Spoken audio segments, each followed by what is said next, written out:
Coming to you from an undisclosed underground location, this is Trend Comics presents the Green Hornet Radio. The Green Hornet is a fictional mass crime fighter created in 1936 by George Trendle and Fran Striker, with input from radio director James Jewell. Though various incarnations of the Hornet exist, most versions has the Green Hornet as the alter ego of Britt Reid, wealthy young publisher of the Daily Sentinel newspaper by day. But by night, clad in a long green overcoat, gloves, fedora, and mask, Reid fights crimes as the mysterious vigilante known as the Green Hornet. He is accompanied by his loyal and similarly masked partner and confidant Kato, who drives their advanced car, the Black Beauty. Though both the police and general public believe the Hornet to be a wanted criminal, Reid uses that perception to help him infiltrate the underworld, leaving behind for the police and criminals any incriminating evidence he has found. In the original radio incarnation, Britt Reid is the son of Dan Reid Jr., the nephew of John Reid, the Lone Ranger. This makes the Green Hornet the grandnephew of the Lone Ranger. The relationship is alluded to at least once during the radio show when Dan Reid visits his son to question him on why Britt has never captured the Hornet. Upon learning the truth behind his son's dual identity, Dan Reid recalls his days in Texas with his uncle, the Lone Ranger. The series originated on January 31st, 1936 on WXYZ. WXYZ was also the same station that brought you the Lone Ranger. The series ran from November 16th, 1939 through September 8th, 1950. It briefly returned to the airwaves on September 10th to December 5th, 1952. Distinguished by its use of classical music for themes and bridges, the Green Hornet was one of radio's best-known adventure shows. The vigilante nature of the hero's operation quickly resulted in the Green Hornet being declared an outlaw himself, and Britt Reid played to it. Green Hornet became thought of as the city's biggest criminal, allowing him to walk into suspected racketeering offices and ply them for information, or even demanding a cut of their profits. In doing so, the Green Hornet usually provoked them into attacking him to remove his competition, giving him license to defeat and leave them for the police without raising suspicion.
Deep underground in an undisclosed location, this is Trend Comics presents The Green Hornet.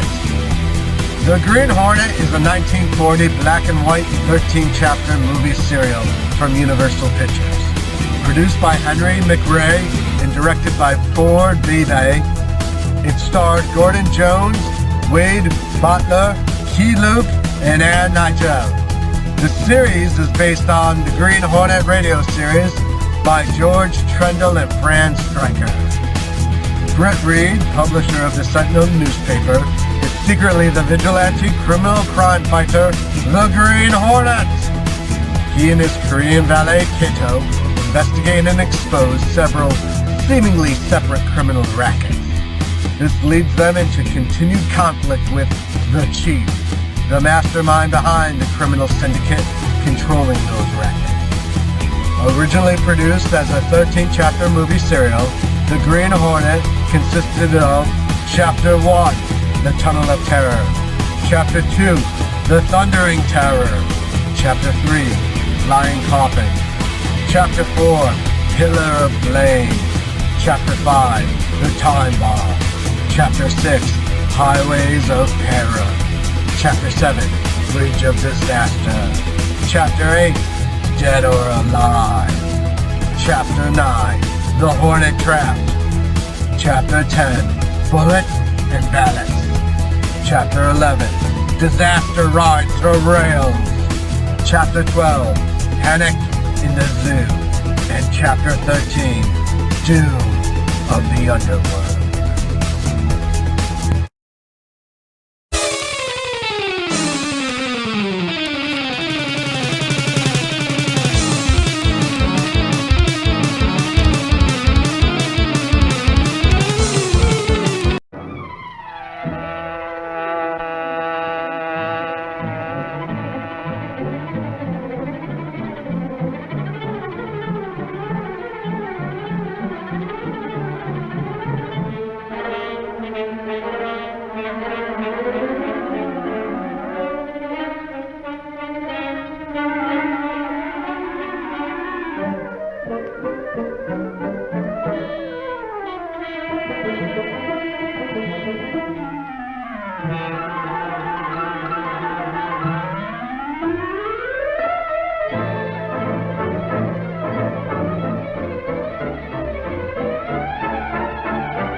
Are you hurt badly, sir? No, just shaken up a little. Is he... Still alive, but unconscious. Here, help me get him to the car. We must get him to the police hospital at once. The grand jury's indicted Mortensen. Go on, what else? The indictment was based on evidence mailed to the district attorney by the now famous Green Hornet. The district attorney expects to uncover the higher-ups for whom the insurance broker acted. They know you at the county jail as an attorney. Get to Mortensen and keep him quiet. That'll be easy. Mortensen thinks quite a lot of his wife and that boy of his. When you get through with Mortensen, go out to flying school and check with Bartlett on those aviation policies.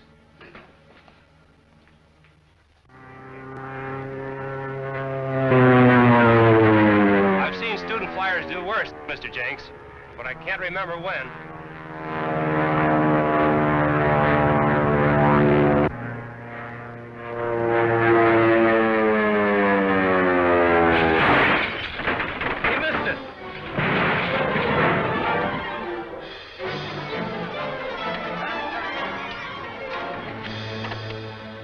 okay, buddy? Sure. Say, what's the matter with you, Gilpin? You've had plenty of training under a good instructor. Well, I guess I lost my head, Mr. Peebles. Sure was a bum landing. Listen, buddy, any landing you can walk away from is a good landing.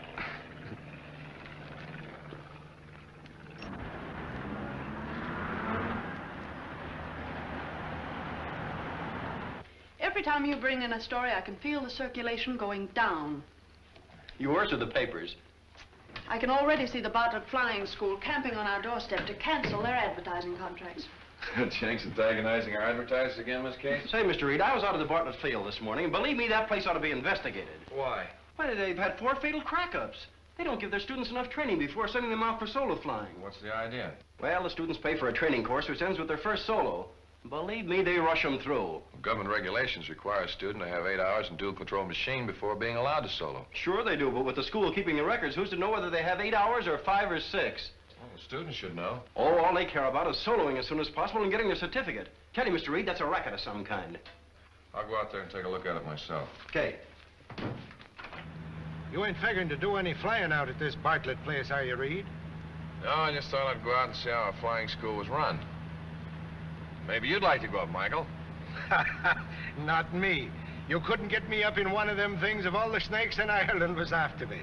Well, airplanes are safer than autos. Oh, yeah? Well, take a look at that one.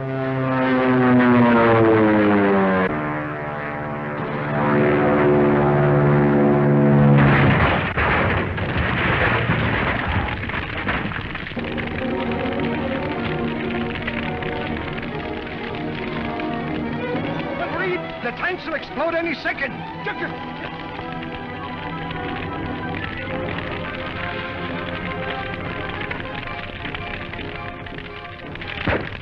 crash must have killed him instantly. Maybe he inhaled the flames. No, I don't think so. There's something funny about that fire. Those flames didn't come from gas. But if there was no gasoline in there, what caused the fire? I wish I knew. Get a blanket from the car. Have you any proof of that? She wasn't Dick Barber's fiancée. I was. But Miss Weaver, our reporter, was informed by officials of the flying school that Miss Josephine Weaver Allen was his fiancée. They lied. Dick and I were secretly engaged for months. Where does this Josephine Weaver Allen come in? I was told at the school that they had named her as Dick's beneficiary. And your name is simply Josephine Weaver? Yes. I think I can help you, Miss Weaver. Only on one condition. What's that? That you stay out of the picture and don't say anything to anybody about this. I won't, Mr. Reid. Thank you.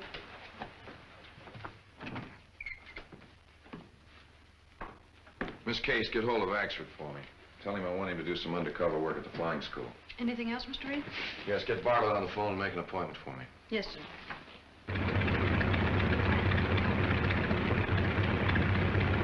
Well, Mr. Bartlett, reliable instructors, government-inspected equipment, and adequate training periods, how do you account for those 5 fatal accidents? In flying an airplane, you haven't much time to make decisions. And you must be right the first time. Well, it's impossible to tell whether a student has that judgment in an emergency until he's gone up in the plane alone. Exactly. Well, that puts a different light on those crashes. You see, I was interested in one of the boys that crashed. Is that so? Which one? Dick Barber. I was also surprised to learn that his fiancée was this Miss Allen. I understood he was engaged to Josephine Weaver. I definitely know that Barber designated Miss Allen as his beneficiary. I wonder if I could see Barber's original application for insurance. You have it in your office, haven't you? No, that's on file with the insurance company. Oh, yes, of course. Well, thank you very much, Mr. Bartlett. You've been much more help to me than you realize. Did Bartlett find out the real reason for Reid's interest in the Barber crash? No. Reid seemed to know that Josephine Weaver was Barber's fiancée and not Josephine Weaver Allen. Well, get the Allen girl out of town at once. Right, I'll put Dean and Corey on the job.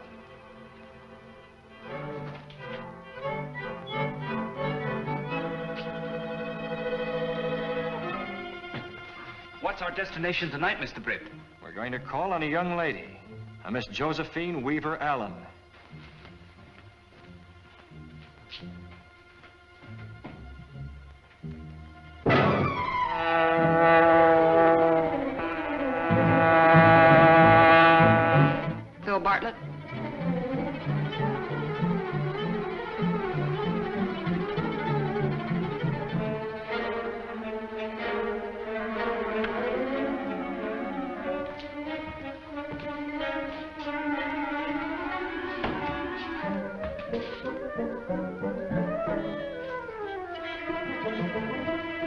where you are and keep quiet, Miss Allen. What do you want? Who are you? The Green Hornet. What do you want here? I want to know why you're posing as Dick Barber's fiancée. Because I was engaged to him. You didn't even know him. You're going to have a hard time proving that. I'm not going to try. You're going to prove it to the district attorney. That's what you think. All right, listen to this. I've talked to Bartlett. You saw Phil Bartlett? Yes. Dick Barber named Josephine Weaver as his beneficiary. Your name was substituted on the application, and you collected $10,000 from the insurance company. Did Phil Bartlett tell you that? I want that money. The double-crossing rat. Did he tell you I had to kick back with $9,500 of it? To whom did you give the $9,500? For whom were you working? All right. I'll really give you the lowdown. But first, we've got to get out of here. You're telling me here and now. But they're coming for me to take me out of town. We've got to move fast. Are you telling the truth? Well, what do you suppose I'm packing for? You've got to get me away from here so they can't find me.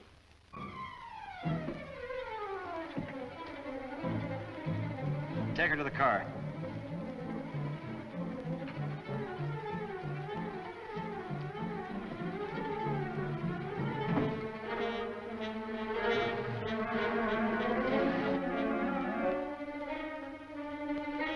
She's trying to make a getaway.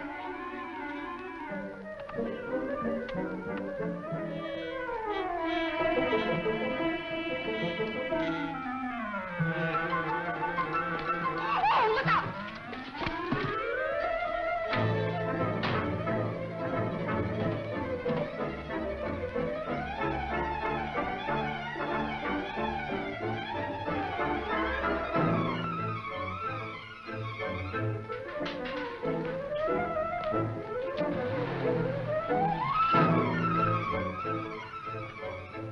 Are you able to drive? 2 men grabbed a girl. Yes, I saw them. We've got to catch them.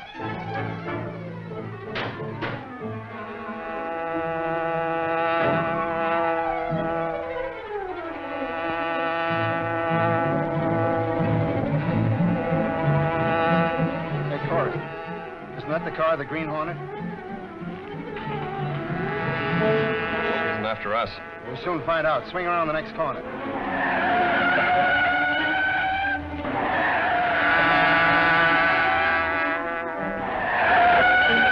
The Hornet's after us, all right.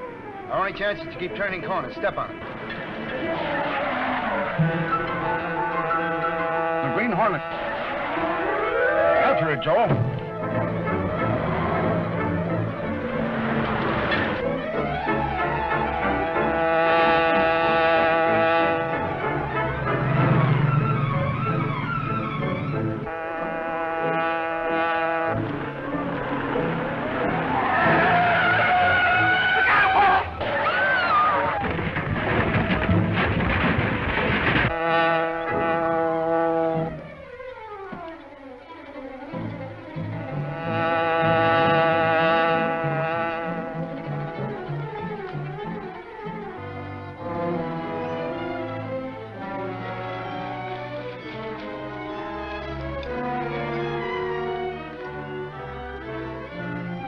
Dead. The police. We must get the radio into our car, quickly. It's too late, Kato. The girl is dead.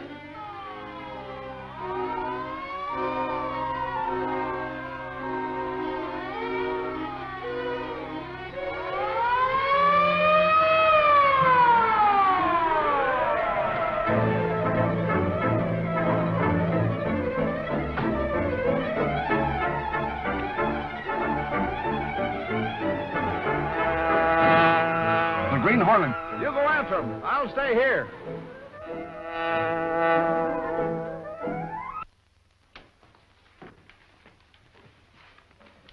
Josephine Weaver Allen, Dick Barber's fiancée, was killed last night. Really? Yes, the car she was riding in was run down by the car of the Green Hornet. Who's the authority for that statement? The police. They came up just as the Hornet car was making its getaway. Here comes Axford. He'll find out all about it for us. Sure, and I have found out all about it. You found out all about what? The Bartlett Flying School. I sent young Tanner out there to take up a course as a student flyer. What did you find out? He overheard a couple of mechanics talking. One of them says to the other, Gilpin's going up for his first night solo flight tonight, and the boss said to have 2824 on the line near Hangar 2 at 10 o'clock, service special. Was that all he found out? It was not. The other mechanic says, boy, they're sure crowding it. It was only the other day that Dick Barber's plane was service special. And, laddie, it was Dick Barber's plane we saw crash. So it was. Go to the cashier and get a check for Tanner, Michael. Oh, but Reid, this special service means murder. Go on, go on. You've been reading detective stories, Michael. Yes, sir, but... Oh, for that... I think the boy is losing his mind. When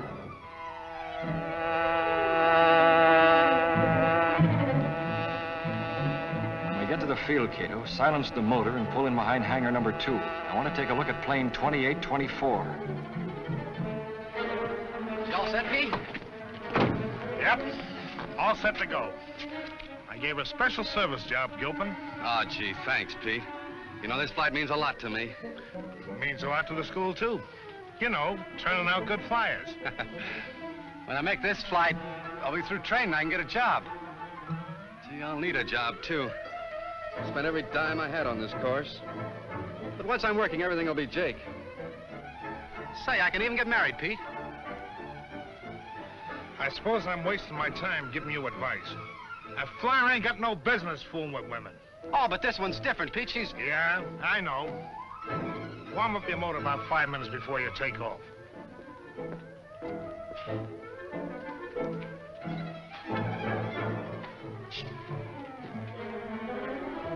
Hello, Mr. Bartlett, sir? This is Pete out at the field. Gilpin's warming up his motor to take off in 5 minutes. Yes, sir. 2824's been specially serviced, sir.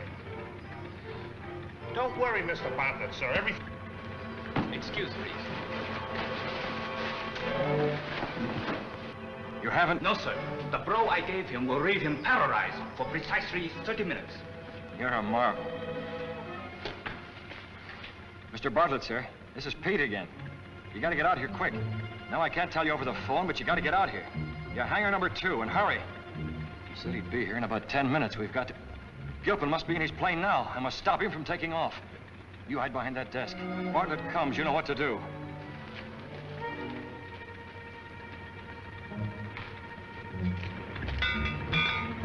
Hey, Gilpin, you're not going up in that ship. Who says I'm not? Green Hornet, huh? What do you want? I want you to stay out of that plane. Like fun, I will. I got a night's solo to do, and I'm gonna make it. Business is yours anyway. I haven't time to explain now, but you're not going up in that ship. No?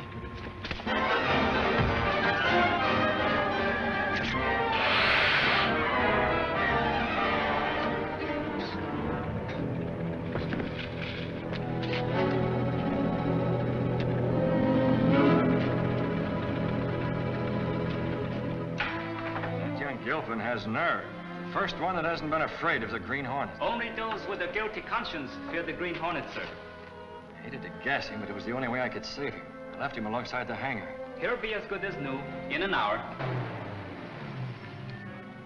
Bartlett. Pete! Pete, where are you?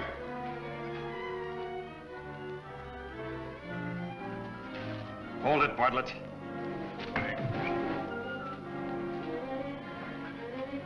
The Green Hornet. What are you doing here? I want to have a little talk with you. That's why I phoned you. So it was you tricked me out here. Well, what do you want? What's wrong with plane 2824? Answer me, what's wrong with plane 2824? There's nothing wrong with it. You're lying, Bartlett. You know there's something wrong with it. What is it? Nothing's wrong with it, I tell you. What is this all about, anyway? Tie him up. Excuse, please. Bring him on out.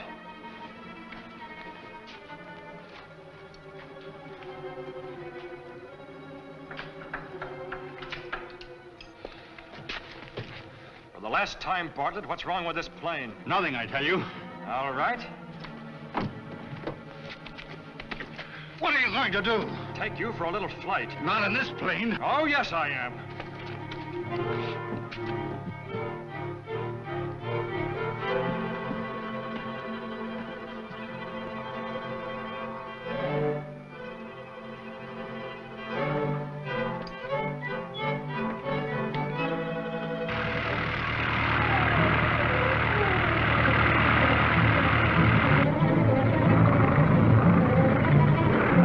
on 2824 flies with its special service. Get this plane back on the ground. Why? It's in perfect flying order. No, it's not. It's suicide to fly this ship. Listen, if you'll set this ship down, I'll tell you what's wrong with it. You tell me before I set it down. We're staying up here until I find out. Put it into a glide and land. The gas is gone. That's the special service. Insufficient gas. Get it down. Get it down. There's an incendiary bomb hidden somewhere in the plane to set it afire. And that's your racket, huh? Well, you can collect insurance on both the plane and pilot. I'm forced to. I'm just one of the syndicate. Who's the head of it? Listen, you think you're going to get some information and then bail out. But it won't work. If you'll untie me and let me bail out with you, I'll tell you what you want to know. All right. There. Now tell me who's the head of this. Wouldn't you like to?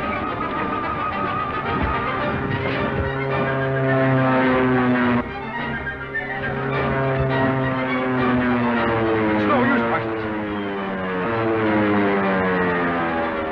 It's no use when you haven't a chance. Now tell me who's the head of this.